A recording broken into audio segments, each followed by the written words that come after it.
আমরা বিক্ষোভ দেখাচ্ছি দীর্ঘদিন ধরে, 6 মাস ধরে বেতন পায় না, কারো 7 মাস 8 মাস হয়ে গেছে।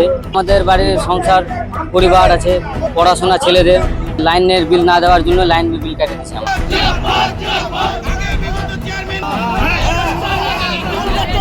চেয়ারম্যানের যোগ্যতা ছিল একমাত্র মহিত সেনগুপ্ত।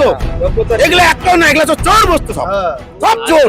বকেয়া বেতনের দাবিতে আবারও কর্মবিরতিতে সামিল হলেন রায়গঞ্জ পৌরসভার সাফাই কর্মীরা। সোমবার সকাল থেকে রায়গঞ্জ পৌরসভার সামনে বিক্ষোভ দেখানোর পাশাপাশি কাজ বন্ধ করে রাখেন তারা। এই ঘটনাকে কেন্দ্র করে সাময়িকের জন্য উত্তেজনা তৈরি হয়। আন্দোলনকারীরা জানিয়েছেন বিগত 6 থেকে 7 মাস ধরে বেতন পাচ্ছেন না তারা, অথচ তাদের প্রতিদিন সমানভাবে পরিষেবা দিতে হচ্ছে। বিগত বোর্ডের আমলে বহুবার আন্দোলন করেও কোনো সুরাহা মেলেনি। তাদের পাশাপাশি যারা পেনশনভোগী রয়েছেন তাদেরও বকেয়া রয়েছে পেনশন। এই পরিস্থিতিতে সংসার চালাতে পারছেন না তারা। বাড়িতে বিদ্যুতের সংযোগ বিচ্ছিন্ন করা হয়েছে বিল দিতে না পারায়। ছেলে মেয়েদের টিউশনি পড়াতে পারছেন না, ঘরে খাবার নেই। এক কথায় চরম অসহায় অবস্থায় রয়েছেন তারা।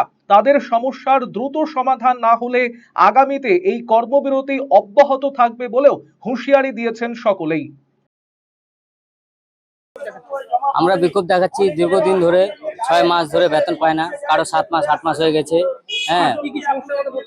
সমস্যা আমাদের বাড়ির সংসার পরিবার আছে, পড়াশোনা ছেলেদের, ঠিক আছে। মুদিখানা দোকান, চাল, লাইন কেটে দিছে, ঠিক আছে। লাইন কেটে দিছে, আমার লাইনের বিল না দেওয়ার জন্য লাইন বিল কেটে দিছে, আমার লাইন কেটে দিছে। আমার গরমের মধ্যে আমাদের খুবই অবস্থা খারাপ, লাইন ছাড়া আমরা থাকতে অসুবিধা হচ্ছে। প্লাস তোমার হচ্ছে আমাদের বাচ্চারা যে টিউশন থেকে বলছে যে না দিলে, টাকা বেতন না দিলে আমাদেরকে ছেলেটাকে বলছে যে অন্য জায়গায় ভর্তি করতে। আমরা কি করব, কোথায় যাবো আমরা আমাদের তাছাড়া তো আর সোধাও নাই। আমরা তো কোনো ভালো জায়গায় যে নাই যে আমরা ভালো জায়গায় গেলে তাহলে জিনিসটা সোধাও হবে। আমাদের তো কাজ করি, সাফাই করি, আমাদের কোনো একটা ভালো জায়গা তো নাই আমাদের, যার জন্য আমাদেরকে বিক্ষোভ তো দেখাতে হবে। একবারে পিঠ থেকে গেছে দেওয়ালে, একবারে পিঠ থেকে গেছে আমাদের। আমরা চাচ্ছি যে দীর্ঘদিন ধরে যে মাসের বকেয়া বেতনটা, সেটা আমাদেরকে যাতে মিটায় দেয়। আর 1 মাসের না মিটালে 5 মাস 6 মাস যা আছে পেন্ডিং সম্পূর্ণ দিতে হবে। প্লাস দীর্ঘদিন ধরে 10 না মিটালে আমাদের বিক্ষোভ এভাবে চলতে থাকবে, কাজ এভাবে বন্ধ থাকবে আমাদের। আর 10 মাস ধরে পেনশন হচ্ছে না, তারা কি করবে? যারা পেনশন, তারা তো একটা অসহায়, ওদের তো কাজ করতে পারবে না। উনিরা পেনশন পায় তো একমাত্র ওদের পেটটা চলবে, তারাও পেনশনও পাচ্ছে না 10 মাস ধরে। বেতন দীর্ঘদিন ধরে বেতন পাচ্ছি না, তার সাথেই আমরা কাজ বন্ধ রাখছি। আমাদের অভিযোগ, আমাদের বকেয়া বেতন মিটিয়ে দিতে হবে। আমরা 6 মাস 7 মাস, কারো 8 মাস এরকম রানিং আছে বেতন। বেতন শুধু বেতন না, সঙ্গে পেনশন হোল্ডাররাও পেনশন পাচ্ছে না। আমাদের অন্যায়টাই দাদা এটাই যে আমরা সকাল ভোর 4টার সময় উঠে শহরকে পরিষেবা দিই, এটাই আমাদের সবচেয়ে বড় অন্যায়। আমরা এত যে শহরকে পরিষেবা দিই, এত যে নোংরা ঘাটি, আমাদের কোনো শরীরের মধ্যে কোনো প্রোডাকশনে কোনো জিনিস দেয় না, ওরা কোনো দিন দেয় না।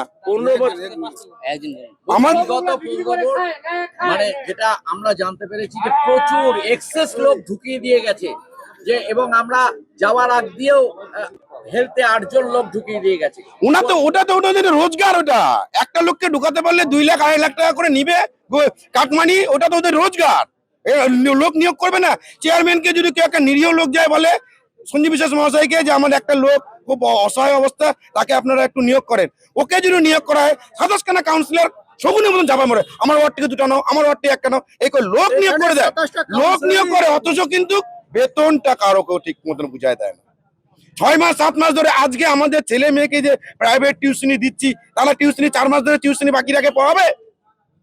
বাড়িতে বিদ্যুৎ নাই, লাইন নাই, তারা কি করে পড়াশোনা করবে? এগুলো কি অথরিটি দেখে না? আর শুধু চেয়ারম্যানদের দোষ দিয়ে লাভ নাই, এখানে যারা অথরিটি বসে আছে সরকারি ভাবে, তারা কি দেখছে না আমাদের এই পরিস্থিতি কি দাঁড়াচ্ছে? তারা খালি কি করে, ঠিকাদারের বেতন গেলে বিল গেলে খালি পাস করে, আমাদের বেতনের মধ্যে কোনো ইন্টারেস্ট নাই, ওর জন্য আমাদের বেতন ওরা দিবে না। অ্যাডমিনিস্ট্রেটর এর আগেও তো বসছে, এরকমই তো হচ্ছে আমাদের সঙ্গে তুলনা। কারণ হচ্ছে অ্যাডমিনিস্ট্রেটর বসে আমাদেরকে বলছে 2 দিন সময় দাও, এরপরে বলবে পৌরসভা ভোট হবে, চেয়ারম্যান বসবে, কাউন্সিলর বসবে, ওরাও বলবে 2 দিন সময় দাও, আমরা পেটে গামছা বাঁধে শহরে খালি পরিষেবা দিতে থাকি। আমাদের এই ক্লিনিকে সমস্ত রকম দাঁতের চিকিৎসা করা হয়, যেমন দাঁত তোলা, আরসিটি, দাঁত বাঁধানো, দাঁতের ফিলিং এবং আরো বিভিন্ন রকম সমস্ত রকম আধুনিক পরিষেবা এখানে দাঁতের দেওয়া হয়। রায়গঞ্জ তথা উত্তর দিনাজপুর জেলার প্রখ্যাত দন্ত চিকিৎসক কালিদাস সাহার দন্তসাথী এখন আরো আধুনিক ও উন্নত মানের পরিষেবা নিয়ে এসেছে সকলের জন্য। অত্যাধুনিক টেকনোলজি নির্ভর এই সুপরিচিত অ্যাডভান্স ডেন্টাল ক্লিনিকে এখন নিয়মিত বসছেন ডক্টর কালিদাস সাহা ও ডক্টর অরিত্র সাহা। অ্যাপয়েন্টমেন্টের ভিত্তিতে বসছেন ডক্টর অর্ণব সাহা ও ডক্টর অঙ্কিতা পাল সাহা। তাই দাঁতের যে কোনো ছোট বড় সমস্যার সমাধানে আজই আসুন দন্তসাথী, রায়গঞ্জ, উকিলপাড়া, রামকৃষ্ণ আশ্রম ও মার্চেন্ট ক্লাব মাঠের সন্নিকটে। Eastern India's #1 boarding school, Himalayan International Residential School, Siliguri. Separate AC hostel for boys and girls. 126-acre lush green campus. World-class sporting facilities. Admission open for session 2026 to 27. Hurry up. Limited seats.